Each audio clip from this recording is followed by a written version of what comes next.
So thank you very much.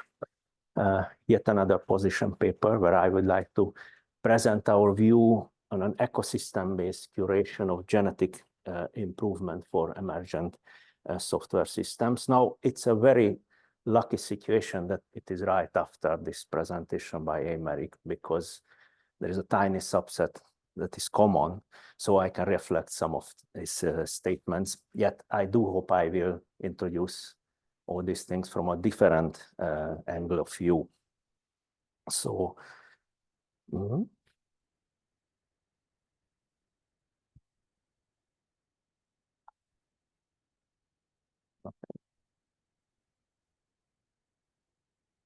Sorry.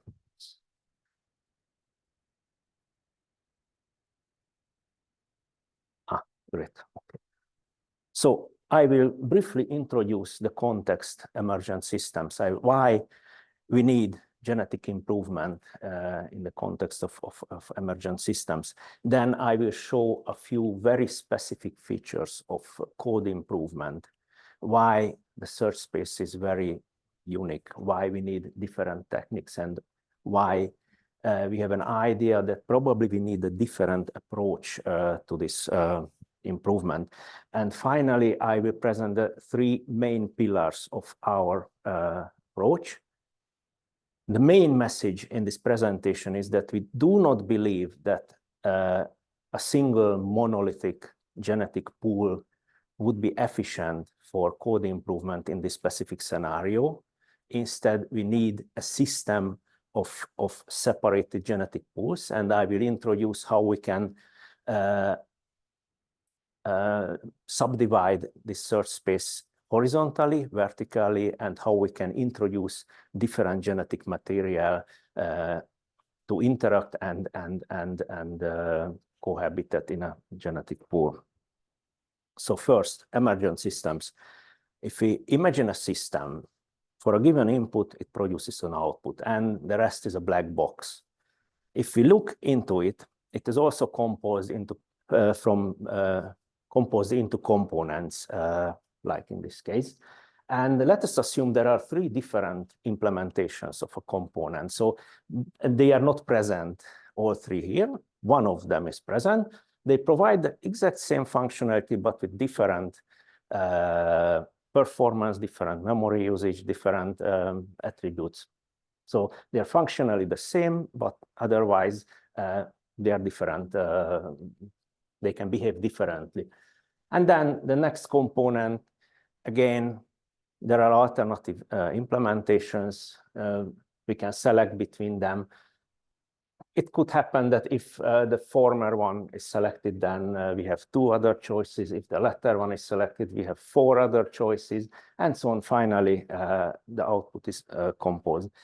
Now, this is the skeleton of the emergent system, a blueprint, but actual configurations may be very different. All these are valid configurations, valid composition of these elements.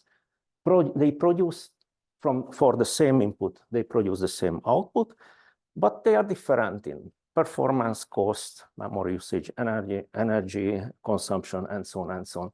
So an emergent system is a highly adaptable system. Everything, so there is nothing predefined except the skeleton. Everything can be composed and decomposed at runtime on the fly. And it assumes that we have interchangeable, hot swappable components. So these components can be replaced anytime at a very low cost. Now, it assumes that we have a set of components, which is not a trivial question. So let us assume these circles represent hash functions, and we need a hash function that is very efficient for English text, another hash function which is very efficient for Polish text or French text or a phone book or numerical data, and so on and so on. And this is where we meet genetic improvement, how we can produce these components, breed them. So from the emergent system, we channel an input of a component, provide it to a genetic improvement system, a genetic pool, and we have candidate code fragments here. Let's say in this case, the circles represent different implementations of a hash function. And we train these code pieces, code fragments on the input, the actual input of a system. And once there are sufficiently different versions, we can provide them into the pool of candidate code components that can be selected by the Emergent system. Okay, next. Why is code improvement in this context very specific? So let's have a look at this example. If we execute genetic improvements or source code, the genotype is the code itself. So we don't have a vector representation, we don't have a DNA representation, nothing like that. The source code, the source text itself is the genetic material. The phenotype is what we observe at runtime. First of all, it's semantics, what it does. Maybe it does nothing, it's a nonsense. Second, if it does something meaningful, how quick it is, how much resources it requires, how much energy it consumes, and so on and so on. Let us take this example. We have two code fragments that differ only in one character. So we may assume that they are somehow similar. They do the same or nearly the same. Have you got any idea what they are? Yeah. Yes, hash functions. So on one hand side, it's true. They are somehow similar. They are hash functions, but they are so different that they have different names. This is the Bernstein hash, and this is the Kernighan-Ritchie hash. So strictly speaking, semantically, they are different, and also they are different in performance. Okay, let's have a look at the third example. Again, it differs only in a single character. What does it do? Nothing. It's a compilation error. Okay, and then let's see a fourth example, which is absolutely doesn't even resemble the rest. And it is the Bernstein hash function. So these are the same, absolutely the same. You didn't notice. Okay. So semantically, they are totally equivalent. Performance-wise, they may be different depending on the compiler. If the compiler can compile this efficiently into the shift operation, then they are the same. If not, then they are different. Okay, so then we have this intuitive view of the search space that we have a hypothetic space of genotypes, which is a two-dimensional plane in this example, but obviously it's not necessarily a two-dimensional. And we have the individuals, the genotypes of these codes. That is a code text themselves here. And then they exhibit some sort of a measurable phenotype. Again, it's a single dimension here, but it could be just anything, semantics, speed, resource requirements, and so on and so on. Now, if I can refer back to the keynote talk this morning, we could see a very similar figure where we had these hills and valleys and plains. So there is an intuitive view that we have a kind of a landscape here, plains of neutral movements, peaks of optima, valleys of attraction, and we have this terminology, which is in case of code improvement is totally wrong. In code improvement, the search space is actually very close to white noise. Even a tiny bit of change can crash a complete code or can change a code into the most efficient, wonderful algorithm. There is no strict and smooth relationship between genotype and phenotype. If we look at code or analyze it statically, we cannot tell its performance. It's sometimes even hard to tell if it's meaningful or hard to tell what sort of algorithm it represents. So in this case, we cannot cannot really reason about phenotypes if we observe the genotypes. And as a consequence, the search space, the fitness landscape is extremely rugged.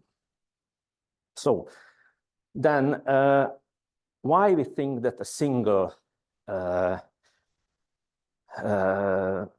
genetic pool of improvement is not sufficient here, and we need something more complex. So our first the first pillar of our approach is the horizontal exploration. If we imagine a single genetic pool, and this is a subset of possible codes, and we start from here. In our case, fitness function is simply speed. That is, the lower, the better. The traversal of this space is governed by the elites, actually. So starting from here, we find a group of individuals that behave better. Then from that point, we can move on. But actually, the trajectory is governed by the group of elites. And finally, we got here. But how we got here, and can we go there the second time? No way. It's entirely random. So depending how we made the first few steps, it kind of determines the rest. That is, if we run the second time, we will get a different answer. And actually getting into a local optima is not a possibility. It is absolutely inevitable. Each and every experiment will lead to a local optima, and we have no idea and no choice to determine if it's a global optimum or not. So our first answer to this question is introducing metapopulations, which exist around, called as islands. So we don't claim reinventing the wheel. Rather, we say that we apply this principle and multiply a single genetic pool into multiple pools, so that these gene pools are simultaneously evolving, and in such a way we can find alternative trajectories. Meanwhile, there is an occasional genetic interchange between these islands. So it's nothing new, it's just the application in this scenario. What we expect due to this rugged landscape, we can stuck in local minima. If we have multiple instances running at the same time, we have multiple local optima found. By genetic interchange, occasional migration between the pools, we can somehow nudge the individuals to move out of a local optima, or simply add some genetic material that can move the evolvement further. I will come back to this question in the third pillar. The challenges are the usual. How can we determine the optimal number of genetic pools? How can we characterize the performance of a pool and the individuals? And how can we control the migration strategies?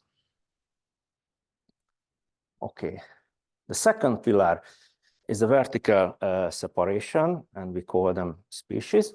So if there is no way to reason about the genetic pool and the evolution of the code based on the genotype, what if we try to find something common in the phenotypes? And let us assume we cut this space with a plane and try to find those individuals that provide the same phenotype according to some criteria. First observation, neutral planes are not planes at all, rather they are scattered around this search space. With this method, we are looking for meaningful diversity. Yeah, oh, sorry. But what is meaningful diversity? So a genotype determines the algorithm or encodes the algorithm plus the implementation details. It results an observable phenotype. We argue that meaningful diversity is encoded in the algorithm and not in how the algorithm is implemented.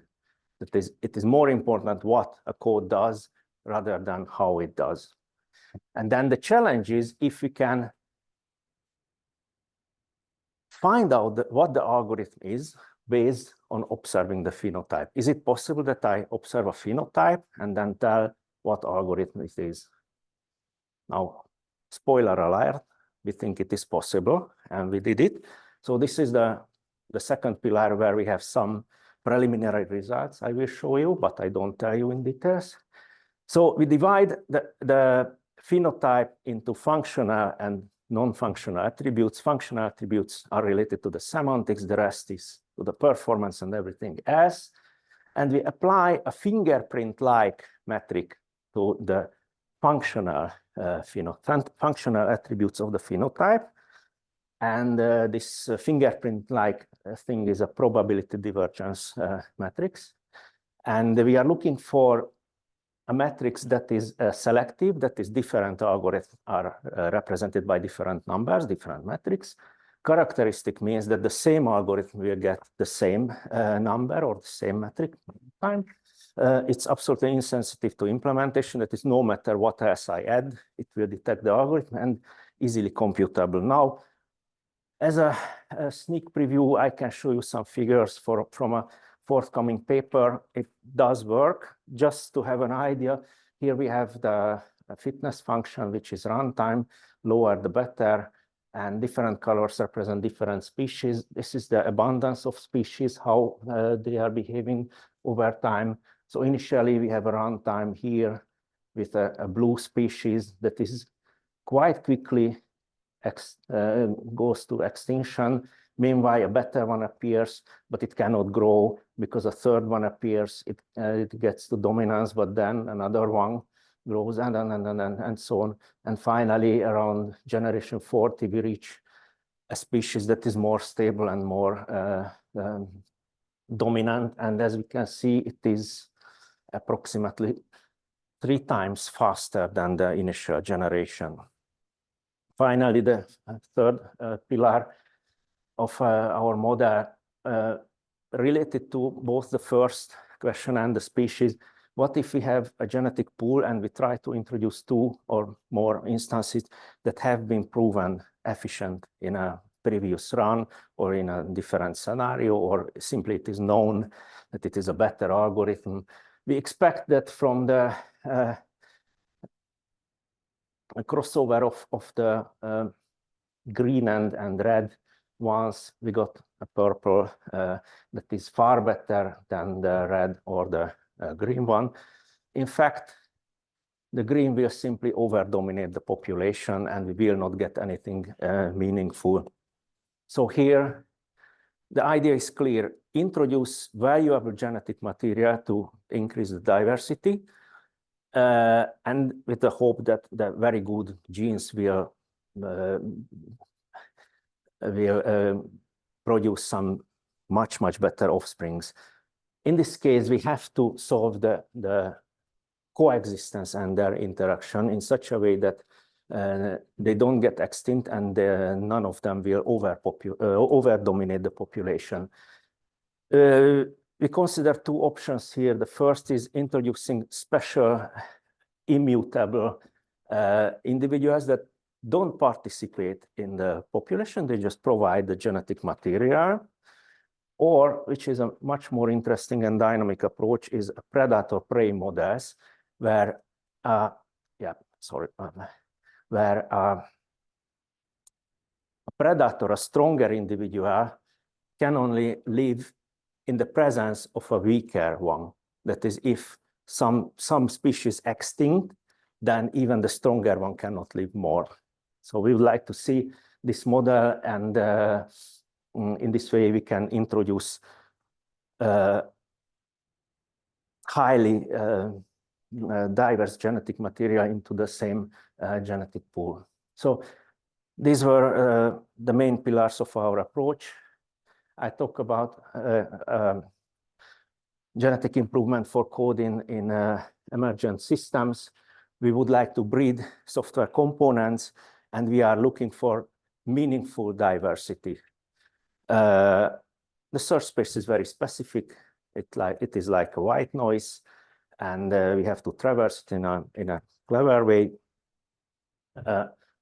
The main message here is that we don't believe a single monolithic genetic pool would be adequate in this situation. Rather, we imagine an ecosystem of genetic improvement horizontally, vertically, and divided by diversity if such thing exists. And all these three things create this ecosystem that we hope will solve our expectations in this scenario. Thank you very much, and I'm sorry for being so long. And it was supported by the Leverhulme Trust. Thank you very much.